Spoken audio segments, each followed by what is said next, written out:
Hi pals, I'm Abbey. And I'm Moira. Welcome to Yapcast, a place where we talk about the things we know and care too much about. This week's topic, One Piece. Moira and Abbey are gonna yap today. We've got special interests and too much to say. So, I guess I start with like my background with One Piece. So I mean, I go way back. So I started watching One Piece when I was a tiny little child. I don't even know how old I was. It was like on Cartoon Network. They used to do full day marathons where they would play One Piece nonstop, and we'd just watch it when it was on. And I think the thing, and if you watch the anime now, you'll understand that the pacing is such that you can probably tune in every other episode and still kind of follow along and still kind of get the gist. So we'd just watch it like when there was like a marathon, and I'd probably guess I had the general gist of the story up to about maybe episode 60. But then when I was a teenager, I got back into anime. I grew up really with a lot of anime. A lot of the like 90s magical girl animes like Sailor Moon, Card Captors, there's like a cat one. I don't know. I'd have to look it up.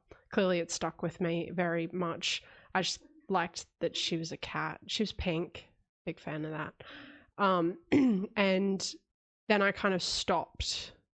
I didn't stop so much as I just sort of, I was interested. I had other things that I was interested in and other things I was excited about. I was really into like reading and I liked that. And then when I was in high school, my friend group was like really into watching anime, and I watched Naruto. And at the time, like the big three animes were Naruto, One Piece, and Bleach, and they were like the big. To be fair, the title I'm pretty sure comes from them being their mangas actually being big, because they were the top 3 sellers on this thing called Shonen Jump. It's interesting. Is this, sorry to slightly derail us for a second, is this the first time on this I mean, I know we've got all of like 3 or 4 episodes, but is this the first time on the podcast where really going into like an area that you don't really, one of us really doesn't know anything about? Like, I've been to Disneyland, but I don't know as much as you. Obviously, we're obviously both really into Hadestown, but I feel like anime and manga is like something that you don't really know anything about. One Piece is such a massive thing, and I'd heard of it and like just been like, okay, yeah, One Piece. It wasn't until I saw the trailer for the live action that I was like, oh, it's about pirates. No one told me it was about pirates. If you'd have told me it was about pirates, I would have been way more excited. I would have been into it.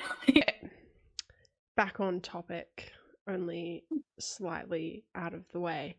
Anyway, so you've got Bleach, Naruto, and One Piece, and they're huge in this magazine publication called Shonen Jump, which, it's a magazine and it publishes manga, and those are the top 3 sellers. So they're often referred to as the big 3, and they're all the spiritual successors of Dragon Ball Z. They're all kind of influenced by it. And I was really like into Naruto. That's where I started. And I mean, Naruto doesn't have that many less episodes than One Piece, but I was looking at One Piece and going like, I know I really liked this as a kid, but there's no way I'm not watching that many episodes. That's crazy. And you're gonna laugh because you know how this story ends, but 15-year-old Moira had no idea, and they were like, there's no way. I'm not touching that. Not with a 10-foot pole. I'll stick to my silly little ninjas, and I'll get into my like short form animes. I'm not watching that many episodes, no matter what. And like, my memory, and I feel like a lot of the reputation of One Piece is that it's quite tropey. and I'll probably elaborate a little bit more on why I actually don't think it's, aside from like one or two characters, it's actually not very tropey. But I don't love tropey anime because a lot of the time the tropes they use are like sexual harassment, or like this child is in this story that shouldn't have children in it, and stuff like that. So I don't love super tropey animes, especially when they're written for boys, because shonen is like a particular genre of anime that is like, the way that they classify it is it's for boys. The genre is for boys, which obviously is typically sports animes and fighting animes, and you can have like sports animes that are not shonen, but typically it's like not very romancy, it's very like fighty or very masculine, and a lot of shonen animes are kind of and manga is very like tropey in a way that isn't like fun for girls to read all the time or watch. So I was like, no way in hell. And then the live action came out, and I was like, you know what, I like this as a kid. This is going to be a lot more digestible. So I'm going to watch the live action. And then I watched the live action. I think I watched it in one sitting, maybe two, probably one. And I was like, you know what, fuck it. I'm going to get up to date. And I watched all 1,100 episodes of the anime in 2 months.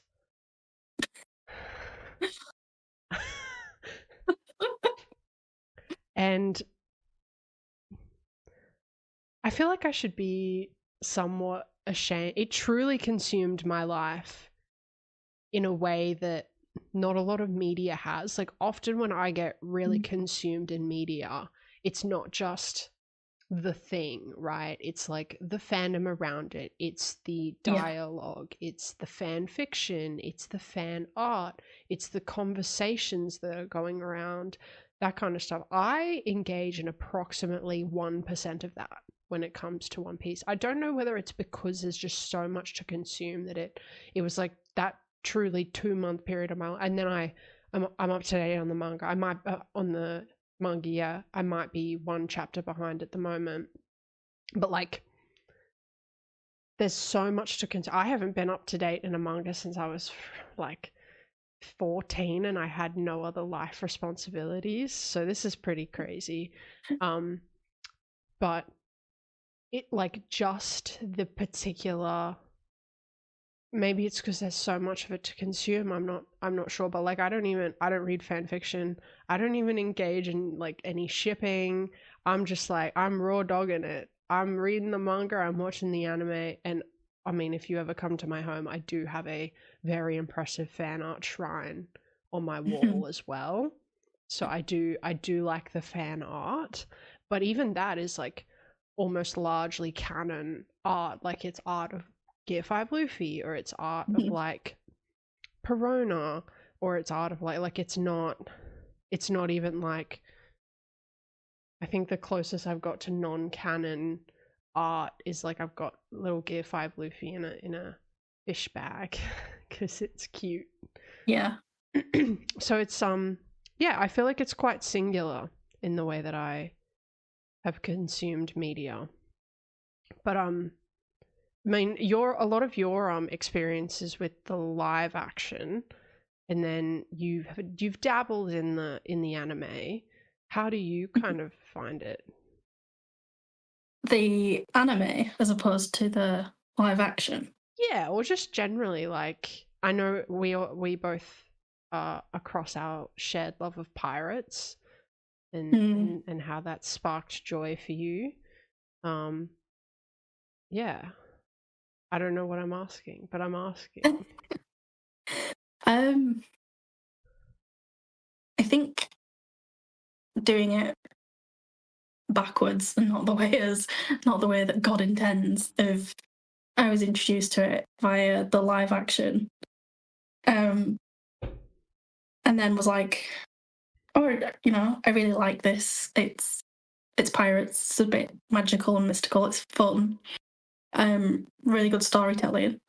And then I put the anime on, and I've really struggled with it. Mainly because, and I know that it's probably because, you know, back when it was on traditional TV with adverts, and the episodes maybe came out once a week or something, so they needed like a good like recap section, but it just felt like a lot of repetition. So like the last 15 minutes of the episode is also the first 15 minutes of the next episode, and I'm like, I have watched this twice now. Yeah. And then very little actual like movement felt.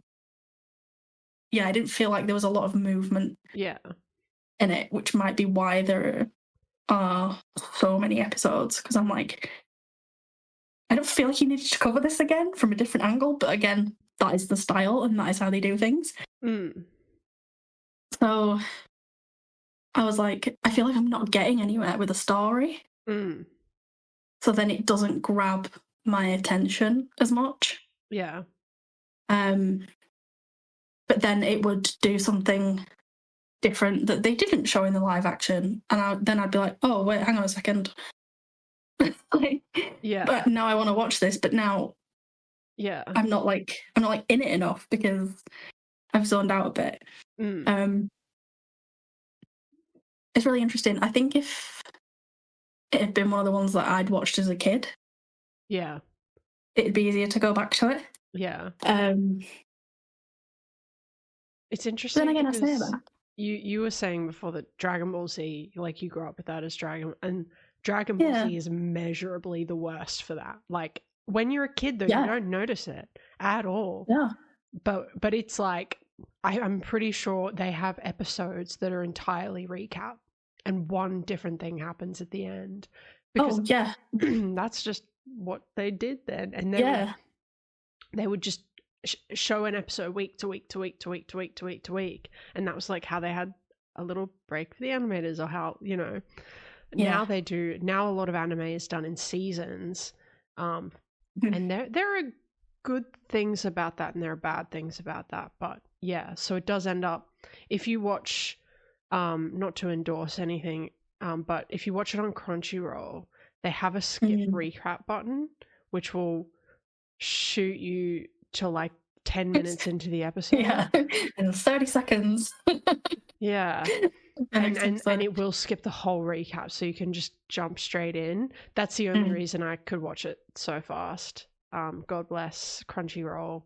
My only beef is that they don't have the license, despite the fact that I'm pretty sure they are the ones that make the dub. They don't have the license to the dub outside of certain regions, so you can't watch the dub in the Netherlands, unless you get creative. Can you use a VPN? I'm in Canada. Who said that? No, just go back to Australia. I'm not sure where outside of Australia I imagine they have the license in America, surely. But I'm a big fan of the dub for One Piece. I feel like a lot of people would. That's probably my most controversial One Piece take, is I think the dub slaps. I actually prefer the dub to the sub, which is not true for all animes. I'm not a one or the other kind of person. I'm a circumstantial. It comes down to the anime person, but I definitely prefer the dub. So I'm so behind on the anime right now because I'm like, give me the dub. I think like the whole dub versus sub thing, it's like if watching it being dubbed makes it more accessible to you, then watch it dubbed. Yeah, respectfully, I'm not reading the subtitles for 1,000 episodes. I got to get my crochet done. How am I going to get my crochet done if I'm reading? Actually, I've consumed a fair amount of Korean dramas while also crocheting. Don't ask me how.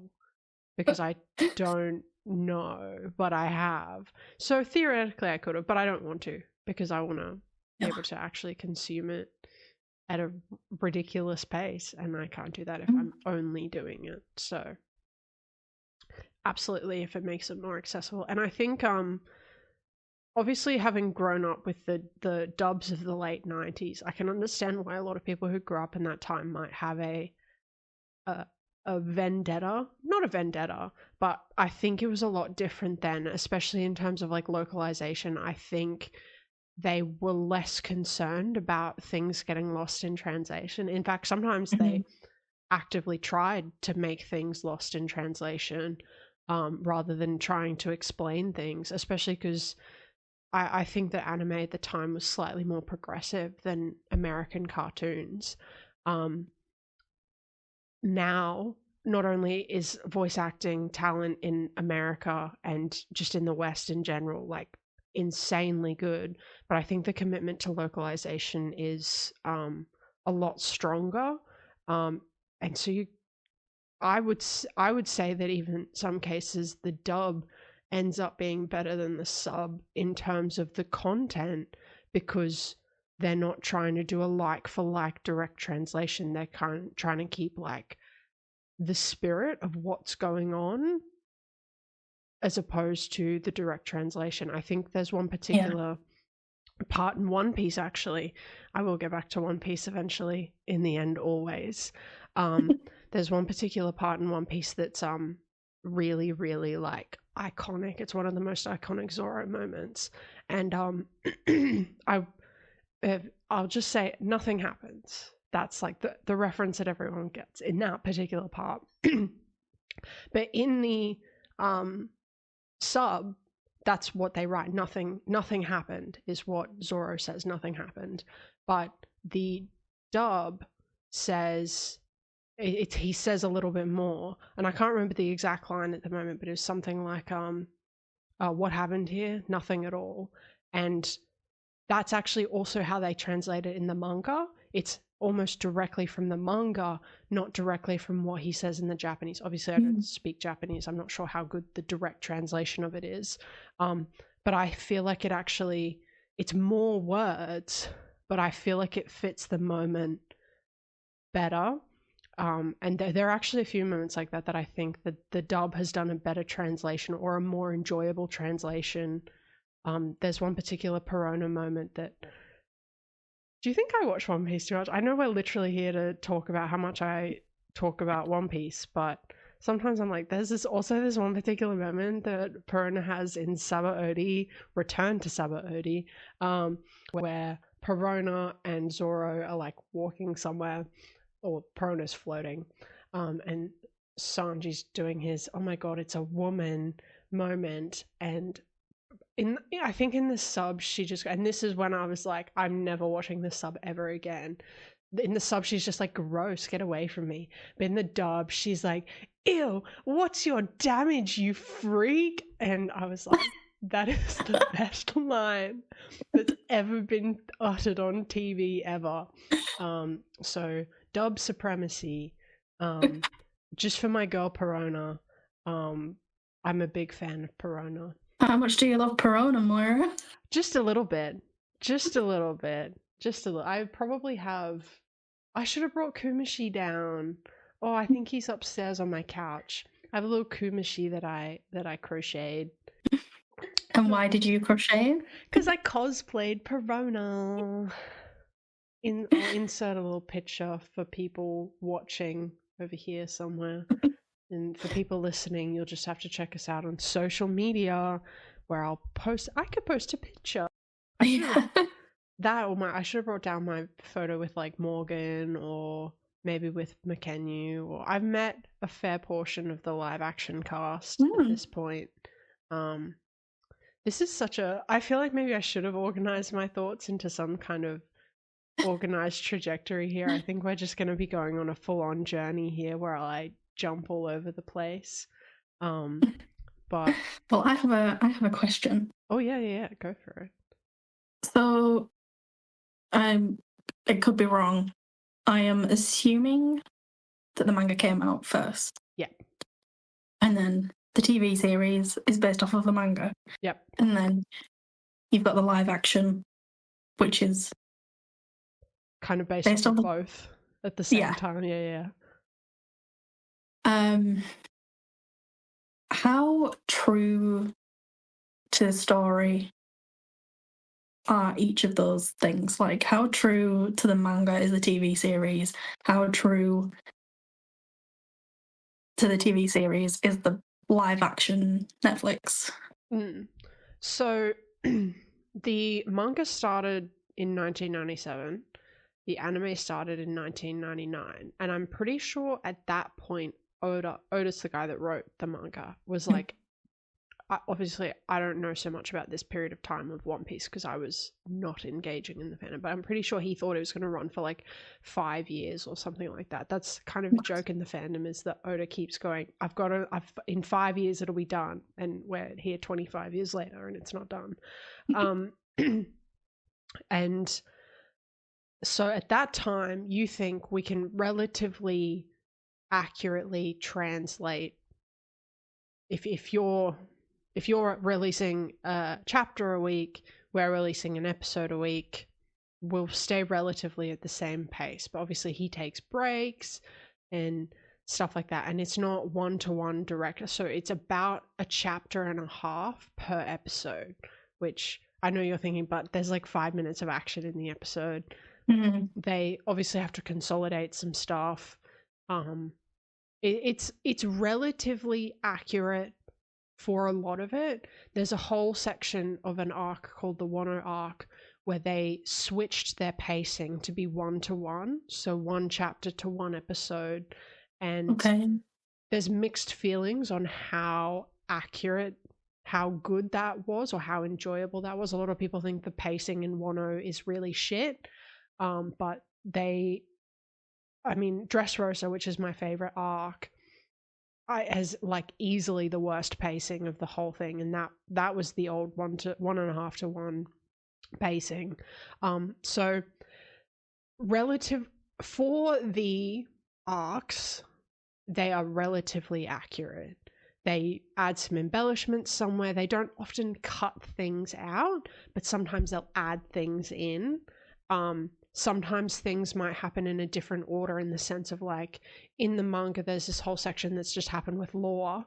They've shown the first part in the anime, Trafalgar Law, one of my favorite characters. They've shown one part in the anime. I'm not up to date in the anime, so they may have shown it since, but they cut out the second half of what happened in that fight to show at a later time. I guess perhaps when they want to remind people of what's going on.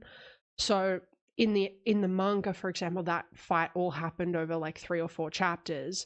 But in the anime, first of all, it happened in parallel to some other stuff that was going on, and it's not finished yet, even though in the order of the manga it finished.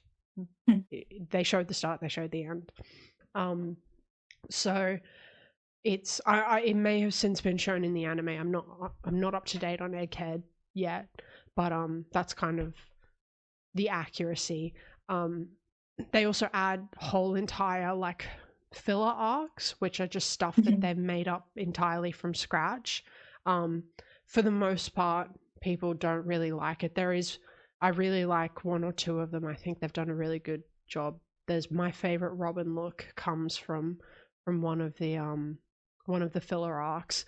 And sometimes they'll also do like, none of the movies are canon, or some of them are canon, or some of them have elements of canon in them, but typically they are outside, and we are not to take on board too much of what's said in there as like canon lore. Though there is 1 or 2 things from the Red movie that we think we can, but they'll sometimes put episodes to lead up to the movie, but the movies are not canon and the episodes are questionably canon. Then the live action is just like not close. It's not close. I think I have a lot of thoughts and feelings and opinions on how to do good adaptations across mediums, and I think that there are there's less that you have to change between changing from the medium of a comic to a cartoon. I think there are things that do have to change, particularly in like the fight sequences and stuff like that. But generally speaking, the enhancements that you get from going from a drawn medium to another drawn medium is you might have to change the pacing a little bit, but what you're getting is getting to see those fights and getting to hear voices telling the stories and stuff like that. Whereas bringing it to a live action medium, I feel like you can't adapt it one-to-one, and you shouldn't. I don't think that makes any sense. You've got to make good TV. Yeah, because make a good TV show. Yeah, like as much as you want to stay true to something, there is going to have to be sacrifices. Yeah, and there is a good TV show for it already. Watch the anime if that's what you want. If you want a relatively accurate translation of the manga, watch the anime. It's there already. The live action and bringing things to live action, this is true for, I think, for movies, for anything, is you have to lean into what makes that medium good, which is why I think the live action One Piece is actually really, really, really good, despite not necessarily being accurate. Is it goes, well, what's the core of the story? What story beats do we want to hit from the story? And now what's good about live action? What are we getting from having real people create these characters and then merging those two things together? So would I say that it's accurate at all, even slightly? No. I think that there are some things that are like Garp should not be here. That's crazy. And it's also crazy to me that they thought, I understand, like, oh yeah, he's Luffy's grandfather, blah blah blah. You don't find that out in the anime till it's at the end of the Enies Lobby arc is like when that all kind of comes to light, which is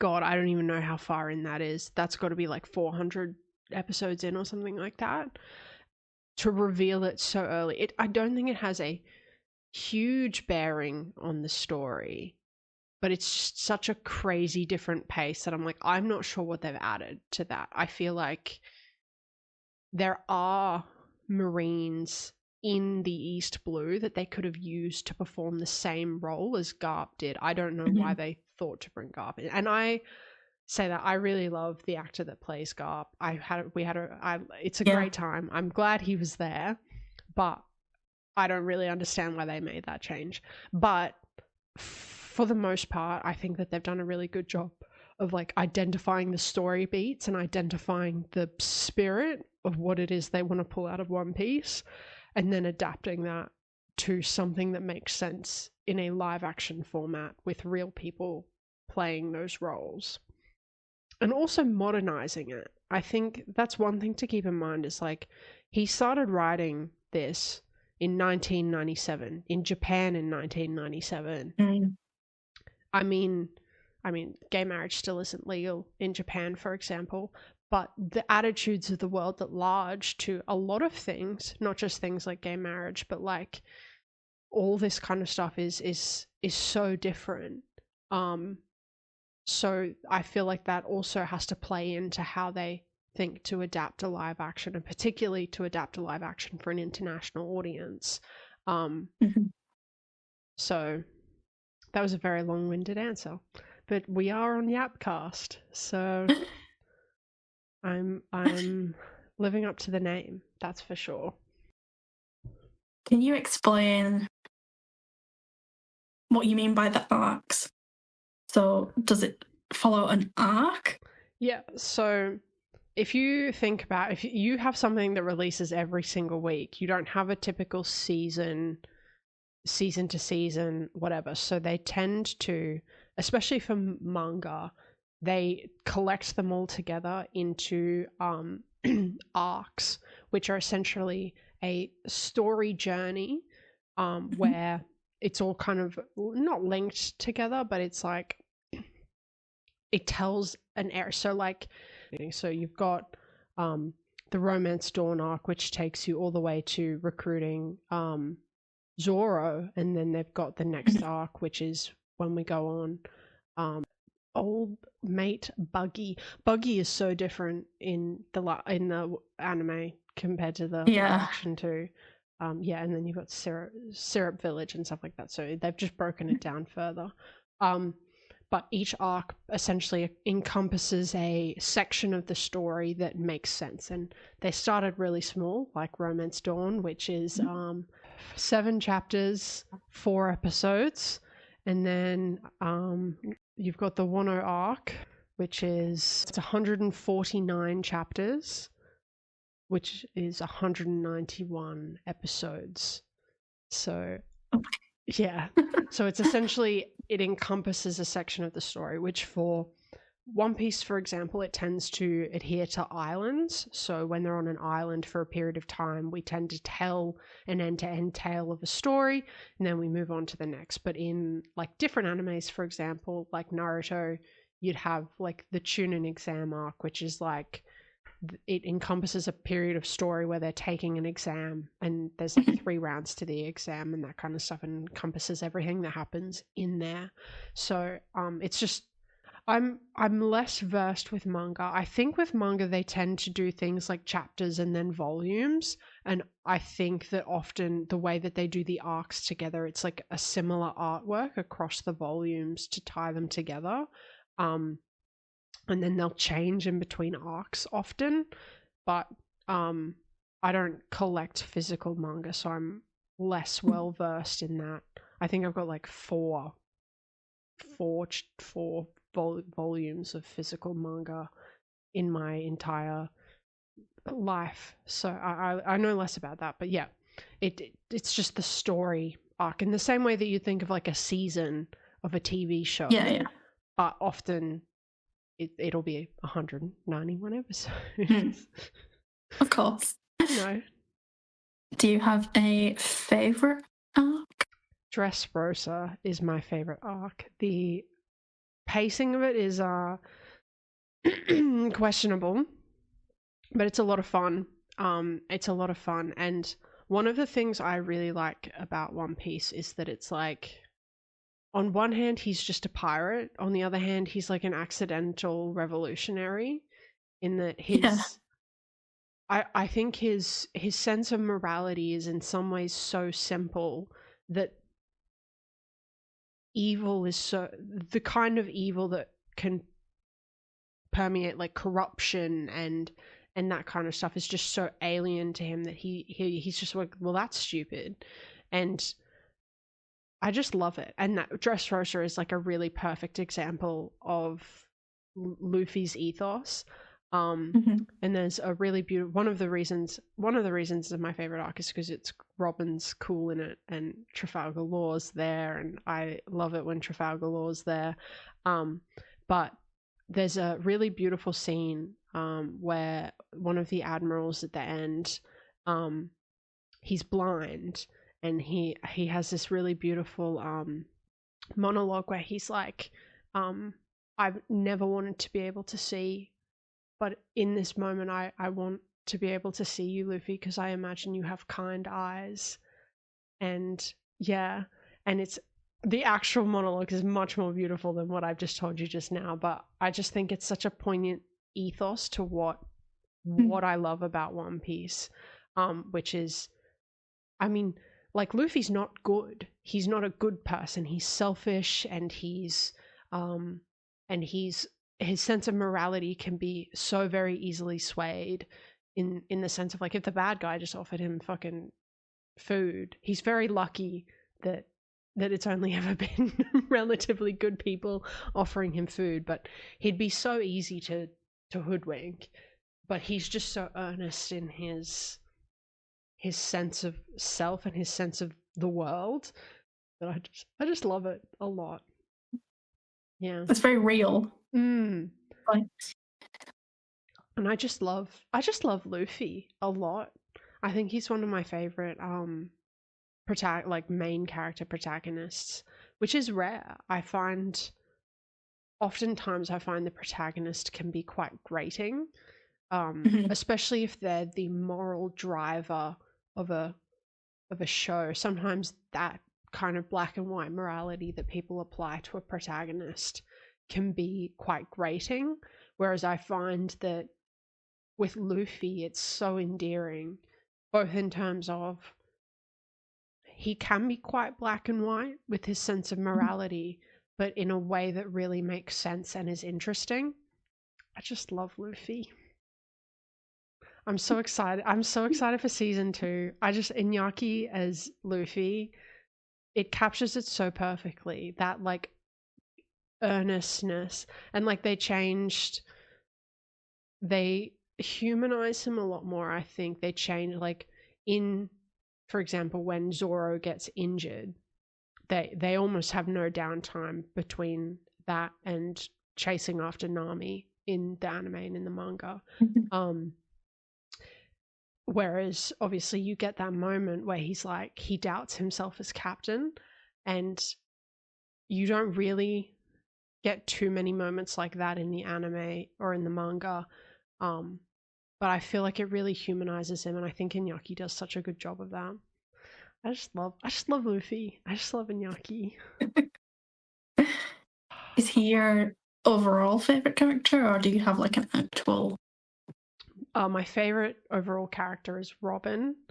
But I feel like Luffy exists outside of my character rankings because he is so integral to the way that the story is driven that I feel like my love of One Piece is synonymous with my love of Luffy.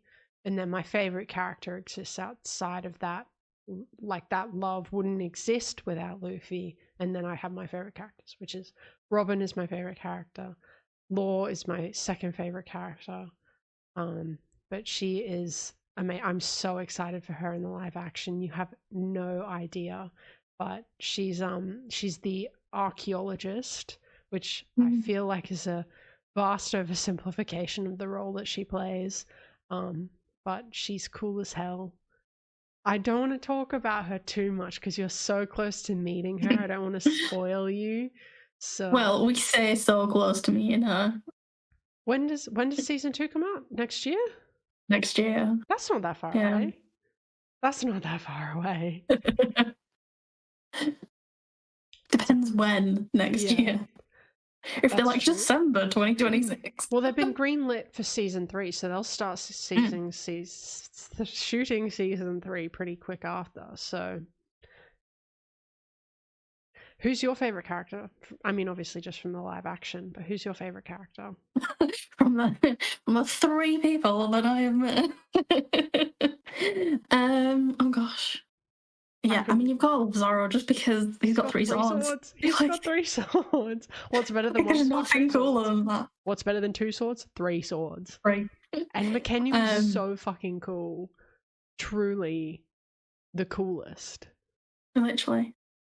I do have a soft spot for Nami, though. I do. I love Nami. I love Nami so much. When I found out her story during the live action, and it was probably like a third of what her full story is in the anime. It's relatively changed a few things, but it's relatively similar. I think that you should watch the Arlong Park arc of the anime. Just it's so. I don't know how far away I am from it in the anime. It feels like I should be close, but I'm probably not. I don't even think I've got to the end of I've forgotten the name of them. The cat people. Oh yeah. I think that's the Black Cat Pirates or something like Black that. Cat Pirates, yeah. Sounds familiar. It's been a long time since I've watched the early episodes. Usually when I'm rewatching One Piece, I rewatch by arc, and I very rarely go back that far. Mm-hmm. And I think that's what's hard is that, like, I need to watch all of these, and I should watch all of these, because if I just start at a certain point, I'm not going to understand anything, but I find it so difficult. It's been so hard trying to get past the black cat. Yeah. Because that, for some reason, has felt... Zoro is weird. I'm going to be so honest with his friggin'... Yeah. When I was a kid, I thought that was, like, the peak of, like, creepy villain. I was like, he sickens me. However, it has been really interesting watching that and being like, okay, the guy who's playing him in the live action's done a very good job. Yeah. Like a very good job. But yeah, it felt long. I'm like, can we please get past Miss Kaya, please? Yes. Yes. I feel like it picks up too when there are more Straw Hats. Because obviously you've just got Usopp. So you've got Usopp. You haven't even met Sanji yet.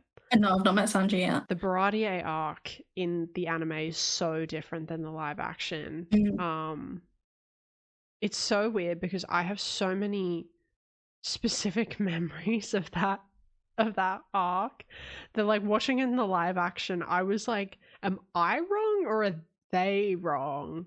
Because like Krieg, the guy that Mihawk fights, is actually plays a whole entire role in the Baratier arc instead of just like dying. I don't think he dies, but at the start when Mihawk is talking to Garp, he's just like there. He's just like, oh, we know him. We know Krieg. But yeah, he has like a whole role to play in the Baratier arc, so it's going to be very different. If when you get there, you're going to be like, what is going on here? Is this the same show? And I will not be elaborating further because I don't want to spoil it for you. I feel like I'm okay to spoiler later stuff for you because I either don't think you're going to get there or by the time... Or I won't remember it. Yeah, there's no way you're remembering by the time I get here. But Baratier is like really soon because, I mean, the Arlong Park arc is directly after the Baratier arc and that starts at episode 31. So that's like relatively easy to get to. I remember I was talking to my brothers about One Piece because they've watched it, read it, whatever, and I brought up Gear 5 Luffy, and I think it was Sam who was like, that's a really big spoiler, and I was like, I have no idea what it means. I don't know how he gets to that point. I just know that it's white. It means nothing to me. I'm sure it will. Like, nothing has been spoiled, really, because I don't know the journey to that. So I was like, it's fine. I was like, we're cool. My absolute favourite story. So Morgan Davies, who plays Kobe in Sweet Prince in One Piece live action, he is I met him at Supernova before I moved over to Europe, so 2023 maybe, and he did a Q&A, and he was saying that when they were, because the manga chapter where Gear 5 Luffy was revealed came out while they were filming, and they were all obviously like people like Emily Rada, like huge fans of the manga, and so they were all talking about it, and so he skipped forward and he hadn't read any of the manga and he started reading from Gear 5 Luffy, and he tried to like be like, yeah, I know Gear 5 Luffy, and Emily Rada was immediately like, you don't know shit, do you? And so I got the cliff notes up. Yeah. Or he's going to sound like, yes. Who is Luffy? Who is Jinbei? What's going on here? Who are these people? So I got him to sign a Gear 5 Luffy print. I also realised that I completely lied. Obviously, my favourite character is Shanks. Oh, yeah, of course. I did know that too. Love of my life. Oh, man. You're going to be so 3 seconds of screen time. I love him. He's got total absentee father vibes. He's great. Gone. He's essentially doesn't show up in the anime and manga again until now. He's just recently. One Piece Red was so good for me. Yeah.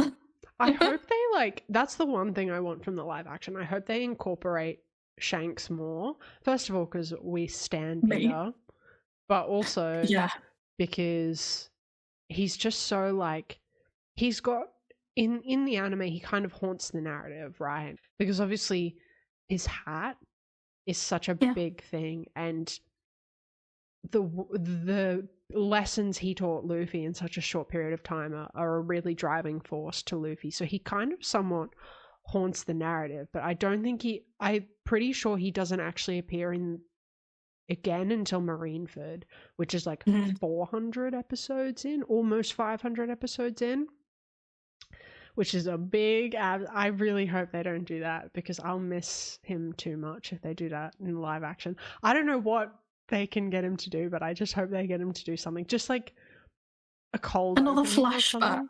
Yeah, a cold opening where he's just drinking. Yeah. I don't know. But again, like Mihawk won't show up again until the Sabaody arc, which is a little bit earlier, but not much.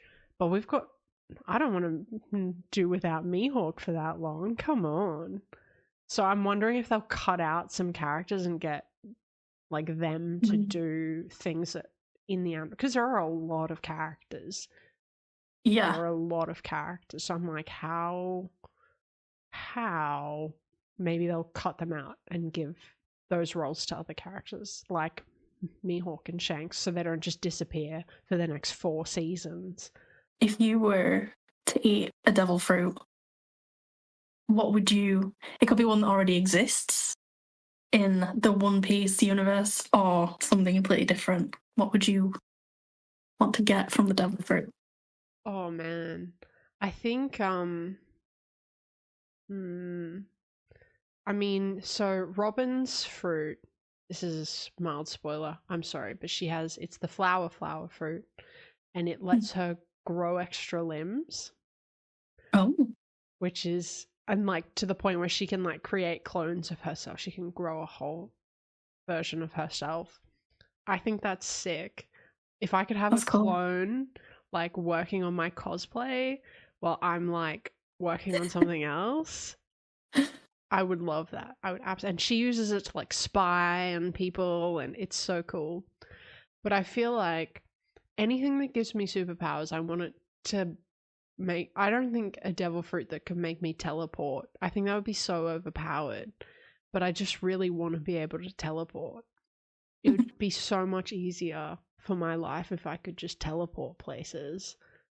What devil fruit would you like? Oh, I don't know. I've not thought about it. I don't know. Teleport is a good one. Could you imagine if I could just like teleport to London and you could just teleport to the Netherlands and we could just go to musical theatre every night?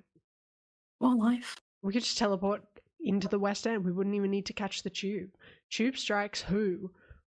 Yeah. I'm there. I'm there.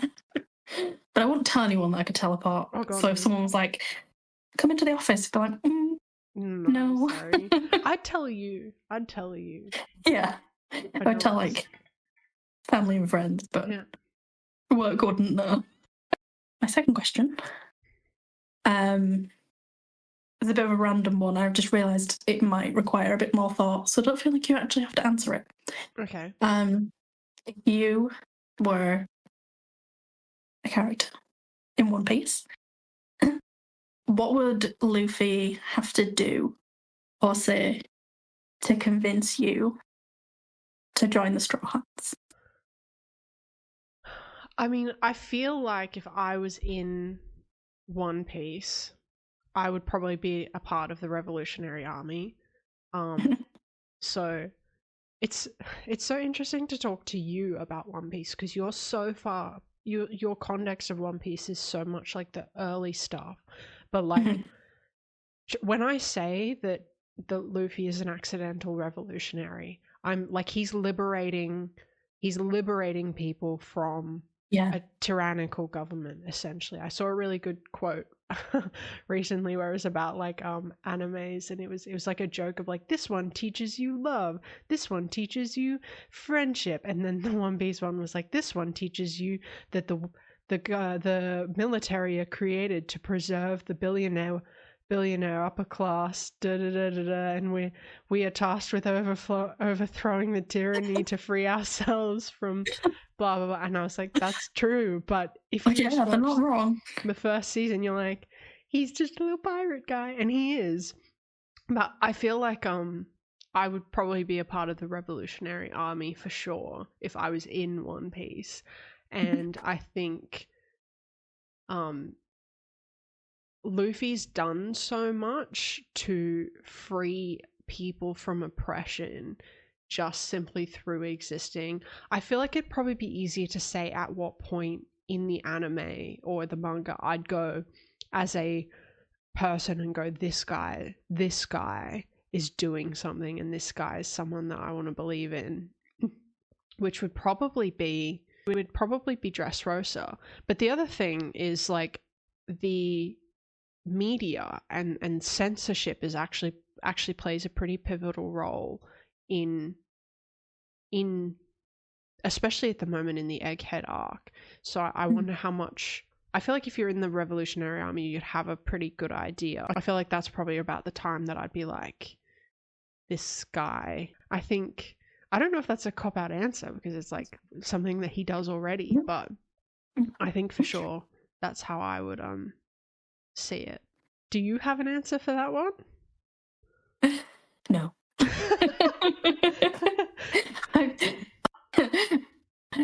I'm pretty naive. He'd probably just be like, we're going to try and find like something really cool. And I'd be like, okay, sounds fun. Yeah. You'd see his hat and you'd just be like, that's a sick hat. I'd follow you anywhere. Yeah. I'd be like, he seems cool. He's got a pirate ship. Yeah. Absolutely. Amazing. A cool looking pirate ship too. Yeah. He's got a mate who's got 3 swords. Oh yeah. I think that's what it would take, actually. Him walking in with his hat, followed by Zoro with his 3 swords. I'd be like, please. Done. Obviously, everybody is perfect. Yes. In the live action. But who would your fan cast be? I feel like for the Straw Hats, I wouldn't want to change who they've cast so far. I'm just trying to think if there's any of them that I'm like, maybe. But no, I think, especially for the direction they've chosen to take it, I think I have a fan cast, and I don't. Oh, you're on your phone. I can't show you. I need to show you what Trafalgar Law looks like, because this is truly a hear me out. Okay, so the thing about Trafalgar Law is he kind of looks like a gutter rat. Like, you're in New York and you've just seen a rat scurry out of the sewers. That is like kind of what he looks like when you first meet him. Now I'm about to say the name of an actor that's got the most insane face card you've ever heard of in your life. And you're going to be like, you want him to play a gutter rat sewer man? Okay, so Anirudh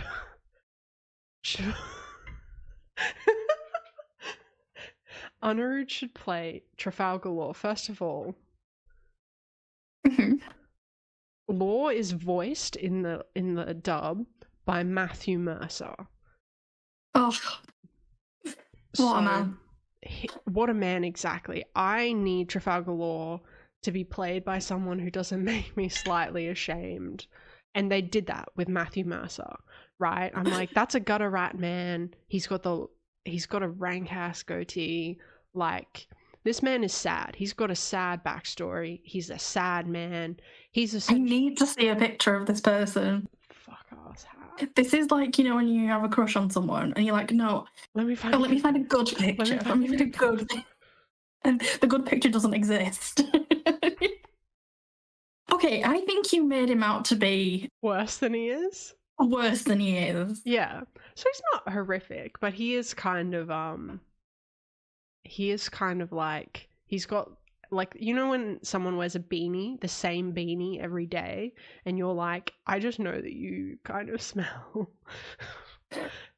And that gives you Anirudh vibes. No, because I need to not be ashamed of loving this man.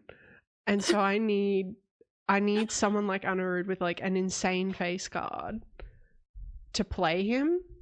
So I know underneath that beanie is a man, you know?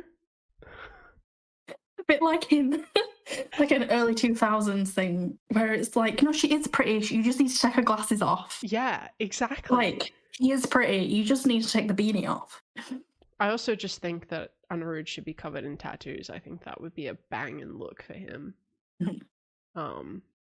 I was expecting a lot worse. That's good. I feel like I sold you it really badly, and then we've come around full circle to, okay, it's not that bad. I see the vision, which is what I was hoping to do. It's a cool jacket. So that's what I want so very badly. And then he also has a bear on his crew, and I just like that. I just like that a lot. Let me think. I feel like I should play Perona. I don't know if I'm allowed to fan cast myself, but I think that I should play Perona. So that's my One Piece fan cast. I mean, if you had to put someone in One Piece, an actor, obviously you don't know any upcoming characters or anything like that, but is there an actor you're like, I really want to see them in this world? I want to see them playing a pirate. I want to see Angela Bassett in One Piece. I don't know who should play, but I just want to see her in One Piece. Yeah, Peter Krause. Yeah. He could play. He can play Captain Nash.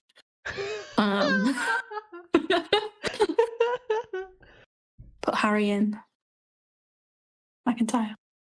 Oh, yeah. Yeah. Oh, that's a good one. Did we love him? That's a good one. I feel like I'd like to see some of the voice actors make cameos. Because I feel like it's interesting they got some of the voice actors to do the dub for the Japanese version. But it would be cool, like, I just want Matthew Mercer to just be playing a background character or something. Like, yeah. I take it all back. Travis Willingham should play Ace. I don't care. I don't care if he's too old. I think Travis Willingham should play Ace. I don't care if he's too old. I don't care if he's too tall. I don't care. Travis Willingham. Make it happen. I truly cannot fathom someone else voicing him, so I'm not sure how that's going to go. I'm going to be like, what voice is this? This isn't Travis Willingham. Take it back. Take it back. Big shoes to fill.